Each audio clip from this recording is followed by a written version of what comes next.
அனைவருக்கும் வணக்கம். இது என்னோட 2வது வீடியோ ஸ்டாக் அனாலிசிஸ்ல. பார்ட் 1 பார்க்காதவங்க இதுக்கு முன்னாடி போட்டிருந்த வீடியோல பாருங்க. இன்னைக்கு வந்து 12 ஸ்டாக்கை பத்தி டிஸ்கஸ் பண்ணிட்டு இருக்கோம். இது எல்லாமே இன்வெஸ்டர் கேட்டது. ஸோ கொஞ்சம் டீட்டெயில்டா பார்த்துட்டு இருக்கோம். ஒரு இன்வெஸ்டரும் நமக்கு முக்கியம். கமெண்ட்ஸ் கண்டிப்பா போடுங்க. ஸோ வாங்க இந்த பேலன்ஸ் ஸ்டாக்கை பத்தி பார்க்கலாம். ஸோ இதுல இவர் கேட்டிருக்கிறது வந்து ஜக்ரான் பிரகாசன் இந்த ஸ்டாக்கை பத்தி கேட்டிருக்காரு. ஸோ இந்த ஸ்டாக்கு இவங்க வந்து கம்யூனிகேஷன் சர்வீஸ்ல இருக்காங்க, மீடியா செக்டாரு. 1500 கோடி மார்க்கெட் கேபிட்டல் இருக்கு இவங்களுக்கு. ப்ரைஸ் எக்ஸ்பெக்டேஷன் வந்து நல்லா இருக்கும் அப்படின்னு அனலிஸ்ட் சொல்றாங்க. ப்ரொமோட்டர் வந்து நல்ல ப்ரொமோட்டர் தான், லோ பிளஸ் தான் பண்ணியிருக்காரு. ஆக்சுவலாக ஹோல்டிங்ஸை வச்சு அவங்க நிறைய கடன் வாங்கலை. ரிசல்ட் வந்து பார்க்கலாம். இங்கே வந்து ரிசல்ட் நல்லா இருக்கு, பட் ஓவராலாக எப்படி இருக்குன்னு நான் சொல்கிறேன், ஏன்னா இங்கே பார்த்தா தெரியும். இவங்க வந்து எக்ஸ்பான்ஷன் பிளான் நல்லா வச்சிருக்கதா சொல்கிறாங்க. மார்க்கெட் ஷேர் வந்து இன்க்ரீஸ் ஆகிட்டு தான் இருக்குது. ஸோ அது ஒரு நல்ல ஒரு இதுதான்.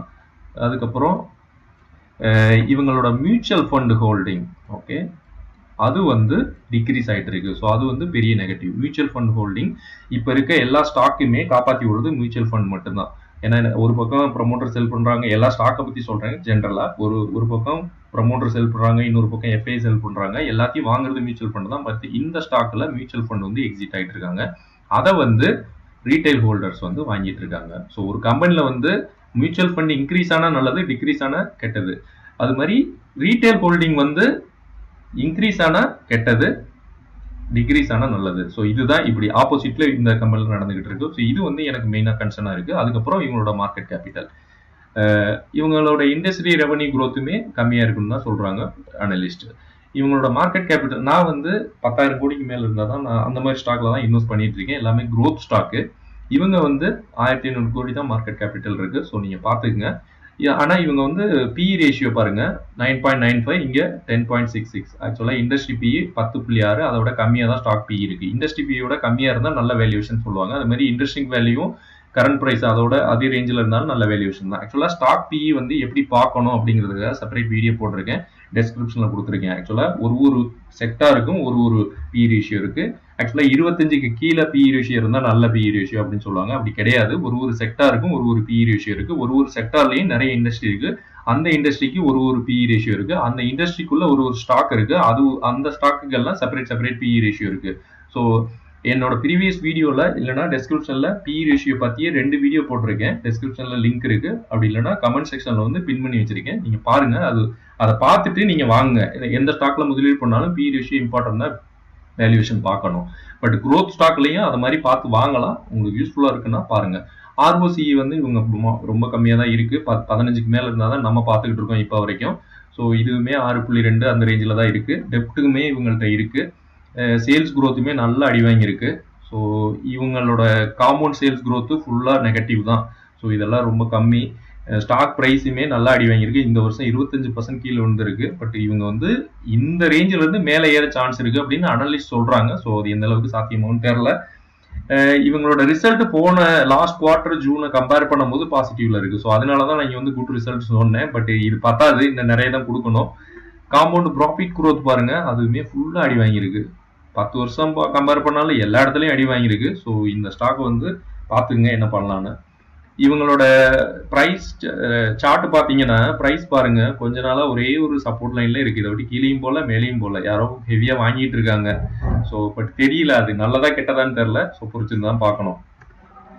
அடுத்து வந்து எல்டி ஃபுட்டை பத்தி ரிவ்யூவே கேட்டிருக்காரு. ஸோ அதனால தான் ஃபுல்லா ரிவ்யூ பார்த்துடலாம். இவங்க வந்து பேக்கேஜ் ஃபுட் அண்ட் மீட்ல இருக்காங்க, எஃப்எம்சிஜி செக்டாரு.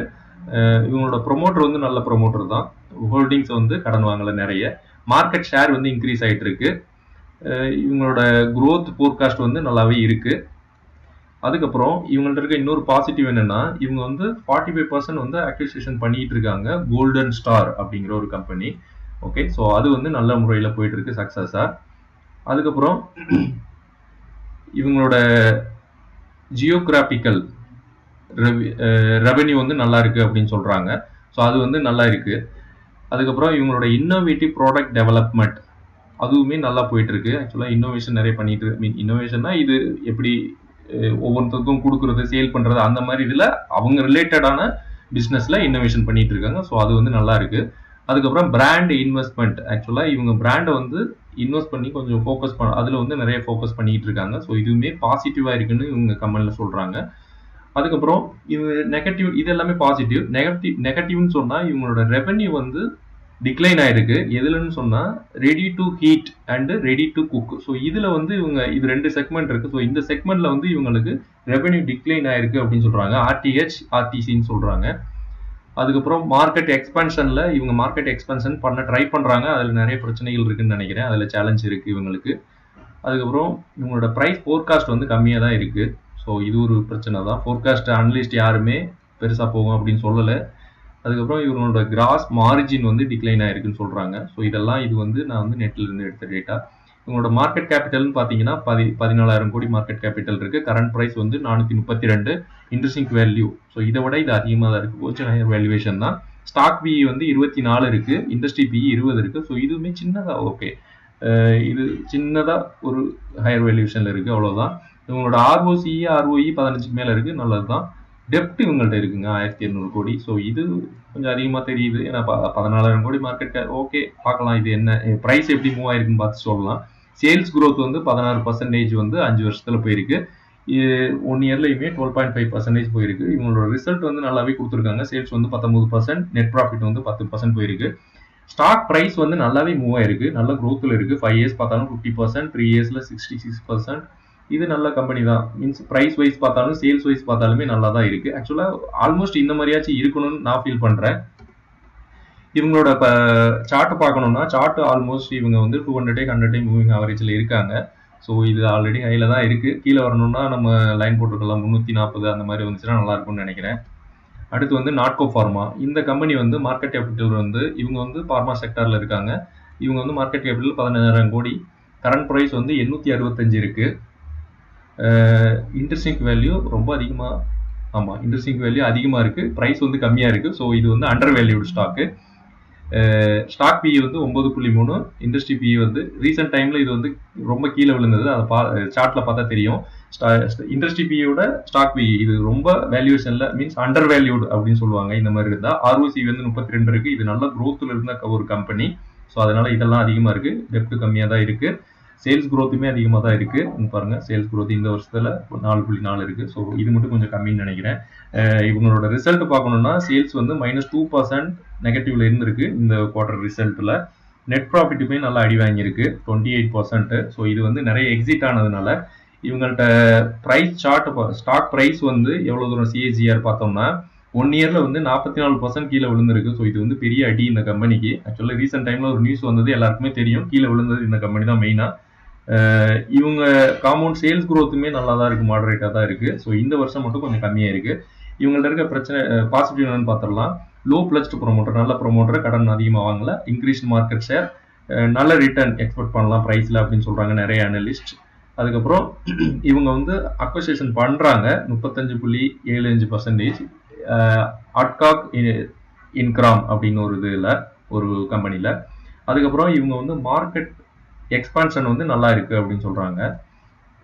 ஓகே, அதுக்கப்புறம் ஃபியூச்சர் க்ரோத் வந்து நல்லா இருக்கு இந்த கம்பெனிக்கு. ஸோ இது வந்து பார்மால இருக்க கம்பெனி. இவங்கள்ட்ட இருக்க நெகட்டிவ்னு சொன்னீங்கன்னா எஃப்ஐ வந்து எக்ஸிட் ஆகிட்டு இருக்காங்க. இது வந்து பெரிய நெகட்டிவ் தான். பட் நார்மலாக எல்லா ஸ்டாக்லையுமே எக்ஸிட் ஆகிட்டு தான் இருக்காங்க.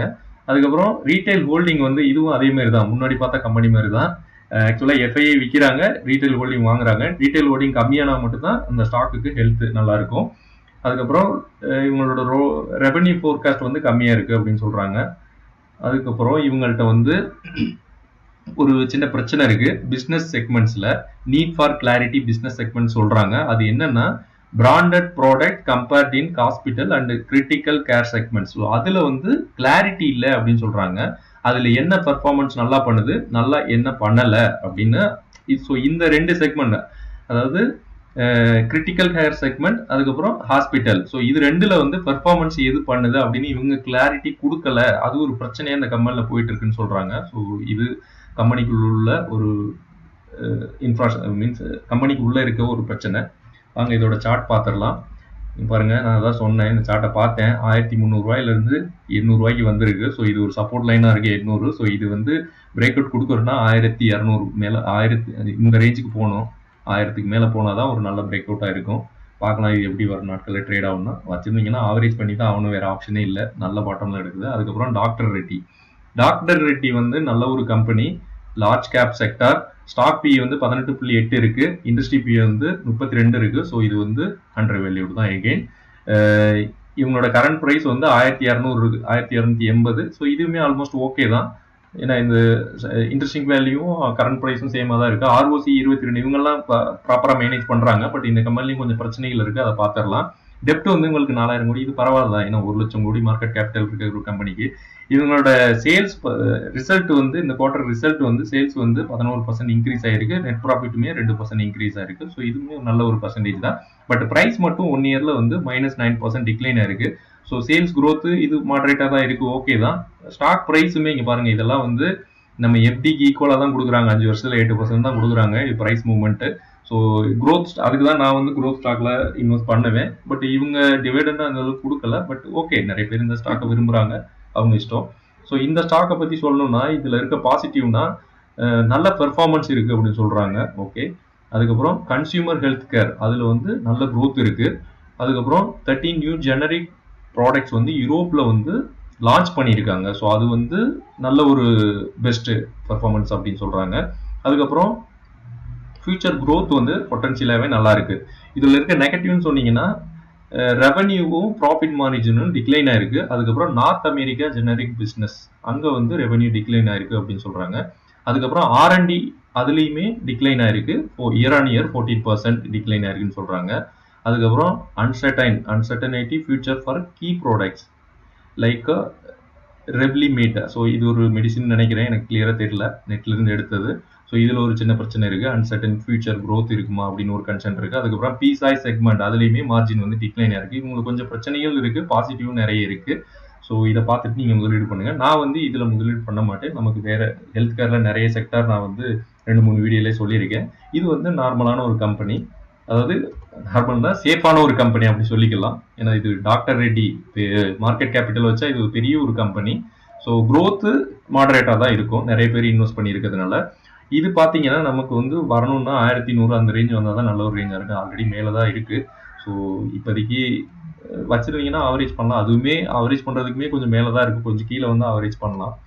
அதுக்கப்புறம் லாஸ்ட்டாக என்விரா இன்ஃப்ரா என்ஜினியர்ஸ், இந்த கம்பெனி நான் இன்னைக்கு தான் கேள்விப்படுறேன். ஸோ இந்த கம்பெனி வந்து மார்க்கெட் கேபிட்டல் வந்து 4000 கோடி இருக்குது. இவங்க பிஸ்னஸ் சொன்னீங்கன்னா வாட்டர் மேனேஜ்மெண்ட் பண்ணுறாங்க. மெயினாக வந்து கவர்மெண்ட் ப்ராஜெக்ட்ஸ்லாம் ஃபோக்கஸ் பண்ணிட்டு இருக்காங்க. இவரோட ஸ்டாக் பி வந்து 23 இருக்கு, இண்டஸ்ட்ரி பி வந்து 26 இருக்கு. ஸோ இதுவுமே நல்ல வேல்யூவேஷன்ல தான் இருக்கு. கரண்ட் ப்ரைஸ் வந்து 250 இருக்கு. பட் இது கொஞ்சம் ஓவர் வேல்யூடு ப்ரைஸ் வைஸ் பார்க்கணும்னா. இவங்களோட ஆர்ஓசிஇ 31 இருக்கு, ஆர்ஓஇ 27 இருக்கு. ஸோ இதுவுமே நல்ல பெட்டரான இதுதான். இவங்க வந்து டிவிடெண்ட் எதுவும் கொடுக்கல போல. சேல்ஸ் growth வந்து 58% 5 இயர்ஸ்ல கொடுத்துருக்காங்க, இதுவும் நல்ல பர்சன்டேஜ். இந்த வருஷம் மட்டும் 41% சேல்ஸ் growth இருக்கு. ஸோ உங்களோட ரிசல்ட் சொன்னோம்னா இந்த குவார்டர்ல வந்து சேல்ஸ் 17% இன்க்ரீஸ் ஆயிருக்கு, நெட் ப்ராஃபிட் வந்து 36%. இதெல்லாம் நல்ல பர்சன்டேஜ் தான். அதுதான் இவங்களோட compound profit growth, sales growth இது எல்லாமே நல்ல பெர்ஃபார்மன்ஸ்ல இருக்கு. 5 இயர்ஸ்ல வந்து ப்ராஃபிட் வந்து 102% வந்து கொடுத்துருக்காங்க. இந்த வருஷம் 61% கொடுத்துருக்காங்க. சேல்ஸ் growthமே அதே மாதிரி எல்லாமே 40, இந்த வருஷத்துல 41, போன வருஷத்துல 68. ஸோ சேல்ஸ் வந்து நல்லா இருந்தால் கம்பெனி வந்து நல்லா இருக்கும். இந்த கம்பெனில பாசிட்டிவ் நெகட்டிவ் பார்த்துடலாம். இவங்க ப்ரொமோட்டர் வந்து நல்ல ப்ரொமோட்டர் தான். ஆக்சுவலாக 4000 கோடி தான் மார்க்கெட் கேபிட்டல். ஸோ அது மட்டும் தான் எனக்கு பெரிய கன்சர்னாக தெரியுது பர்சனலாக. இவங்களோட மார்க்கெட் ஷேர் வந்து இன்க்ரீஸ் ஆயிருக்கு. ப்ரைஸ் ஃபோர்காஸ்ட் வந்து யாருமே கொடுக்கல அனலிஸ்ட்டு, என்னால் எடுக்க முடியல. அதுக்கப்புறம் ஃபைனான்ஸ் பெர்ஃபார்மன்ஸ் வந்து நல்லா இருக்கு அப்படின்னு சொல்கிறாங்க. அதுக்கப்புறம் ரெனியூவபிள் எனர்ஜி செக்டாரில் வந்து எக்ஸ்பென்ஷன் பண்ணிட்டு இருக்காங்க. ஸோ இவங்கள்ட்ட அப்படி ஒன்று பிஸ்னஸ் போயிட்டு இருக்குன்னு நினைக்கிறேன். அதுக்கப்புறம் இவங்களோட ஆர்டர் புக்கு வந்து நல்லா இருக்கு அப்படின்னு சொல்கிறாங்க. நிறைய ரோபோஸ்ட்டாக போயிட்டு இருக்கு இவங்களோட ஆர்டர் புக் ஆகிட்டே இருக்கு அப்படிங்கிறாங்க. மார்க்கெட் அவுட்லுக் வந்து பாசிட்டிவாக இருக்கு இவங்களுக்கு. இவங்கள்ட்ட இருக்க நெகட்டிவ்னு சொன்னீங்கன்னா ரீட்டைல் ஹோல்டிங் அவங்க வந்து இன்க்ரீஸ் ஆகிட்டு இருக்காங்க. ஸோ இது எல்லா கம்பெனிலையும் ஒரு சில, இப்போ நம்ம பார்த்த மேக்ஸிமம் கம்பெனியில் இந்த மாதிரி இருக்கு. ரீட்டைல் ஹோல்டிங் வந்து இன்க்ரீஸ் ஆனால் இதுக்கு வந்து நெகட்டிவ் தான். அதுக்கப்புறம் ப்ராஜெக்ட் டைம் லைன் வந்து முடிக்க முடியல அப்படின்னு சொல்றாங்க. அது எதனாலனா ஃபண்ட் வந்து மெயினாக இவங்கள்ட்ட கிடைக்க மாட்டேங்குது. யார்கிட்ட இருந்துன்னா கவர்மெண்ட் இருந்து. ஸோ அது ஒரு பிரச்சனை இந்த கம்பெனிக்கு. அதுக்கப்புறம் ஸ்டேட் கவர்மெண்ட் ஃபண்டுமே இவங்கள்ட்ட கரெக்டாக கிடைக்கலன்னு சொல்றாங்க. ஸோ எந்த ஸ்டேட் கவர்மெண்ட் தெரில, நான் ப்ராப்பராக பார்க்கல. கம்பெனி எக்ஸ்பீரியன்ஸ், ஆக்சுவலாக இவங்கள்ட்ட இன்னொரு பிரச்சனை போயிட்டு இருக்கு, சைபர் கிரைம் இன்சிடென்ட் அப்படின்னு நடந்திருக்கு. ஸோ அது வந்து ஃபைனான்சியல் லாஸில் போயிட்டு இருக்கு. அது ஒரு பெரிய பிரச்சனை இந்த கம்பெனிக்கு. சைபர் கிரைம் இன்சிடென்ட், ஒரு எம்ப்ளாயி அந்த மாதிரி ஒரு டீட்டெயிலில் படித்தேன். ஸோ இன்னொன்று ஆன்யூட்டி ரெவென்யூ வந்து டிக்ரீஸ் ஆகிட்டு இருக்கு. ஸோ இது கொஞ்சம் நெகட்டிவ் இருக்குது இதில் கொஞ்சம். பட் ப்ரைஸ் ஃபோர்காஸ்ட் பார்த்தீங்கன்னா நல்லா தான் இருக்குது இப்போ வரைக்கும். இவங்களோட சார்ட் பார்க்கணுன்னா இவங்க ரீசெண்டாக தான் வந்திருக்காங்க. ஸோ இவங்க ஆல்ரெடி மாடரேட்டாக தான் போயிட்டு இருக்கு. ஸோ அவரேஜ் பண்ணலாம். மேபி இவர் வந்து ஐபிஓவில் என்டர் ஆயிருப்பாருன்னு நினைக்கிறேன். ஸோ மேக்ஸிமம் இவர் கேட்ட 3 ஸ்டாக்கை பற்றி சொல்லியாச்சு. வீடியோ பிடிச்சிருந்தா லைக் பண்ணுங்கள், ஷேர் பண்ணுங்கள், கமெண்ட் பண்ணுங்கள். அடுத்த வீடியோவில் பார்க்கலாம். நன்றி.